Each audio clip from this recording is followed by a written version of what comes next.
কথায় আছে মাছের রাজা রুই আর শাকের রাজা পুঁই। পুঁই শাক দিয়ে তৈরি করা যায় ভীষণ মজাদার একটি রেসিপি। চলো দেখে নিই আজকের এই রেসিপিটা। সবার প্রথমে এখানে আমি কড়া বসিয়ে দিয়েছি। গ্যাস আমি এখন অন করিনি। কড়াটা বসিয়ে তেলটা কড়ার মধ্যে আমি চারদিকে মাখিয়ে নিচ্ছি। এইভাবে কড়ার চারপাশে তেলটাকে লাগিয়ে নিতে হবে। তারপরে এখানে আমি পুঁই পাতা নিয়েছি। এই পুঁই পাতাটাকে আগে থেকে খুব ভালো করে ধুয়ে নিতে হবে। আমি এটা ধুয়ে পরিষ্কার করে নিয়েছি। টোটাল এখানে আমি 3টে পুঁই পাতা দিলাম। দেওয়ার পরে এইভাবে একটু চেপে দেবে। তারপরে এখানে আমি 200 গ্রাম চিংড়ি মাছকে ছাড়িয়ে নিয়েছি। নিয়ে চিংড়ি মাছটা নুন হলুদ মাখিয়ে আমি এখানে দিয়েছি। একটা ছোট সাইজের পেঁয়াজ আর কাঁচা লঙ্কা কুচি দিয়ে দিলাম। স্বাদ মতন লবণ দিলাম আর সামান্য পরিমাণে হলুদ দিলাম।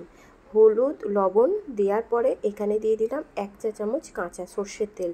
তেলটা কিন্তু মাস্ট দিতেই হবে। এইভাবে মাখিয়ে নেওয়ার পরে আবারও আমি এর উপরে পুঁই পাতা দিয়ে দেব।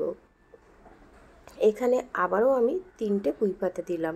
তাহলে ওপরে 3টে আর নিচেই 3টে পুঁই পাতা দিয়ে এইভাবে চেপে দিতে হবে। চেপে দেওয়ার পরে আমি গ্যাসের ফ্লেমটাকে অন করে দিয়েছি। দিয়ে চাপা দিয়ে এটাকে আমি 7 মিনিট ভাপিয়ে নেব। 7 মিনিট ভাপিয়ে নেওয়ার পরে দেখতেই পাচ্ছেন ধার থেকে পোড়া পোড়া মতন হয়ে গেছে। আমি একটু তুলে দেখাচ্ছি। এইভাবে পুঁই পাতা আর চিংড়ি মাছ দিয়ে একটা স্টিম দেওয়া রেসিপি বাড়িতে একবার খেয়ে দেখবেন, দারুণ লাগে।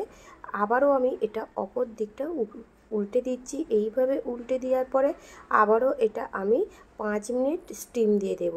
তারপরে এখানে আমি ভাত নিয়ে নিয়েছি, তৈরি হয়ে গেছে। আমি সেটা পাতের মধ্যে তুলে নিলাম আর এটাকে আজকে আমি আপনাদের পরিবেশন করে দেখাবো।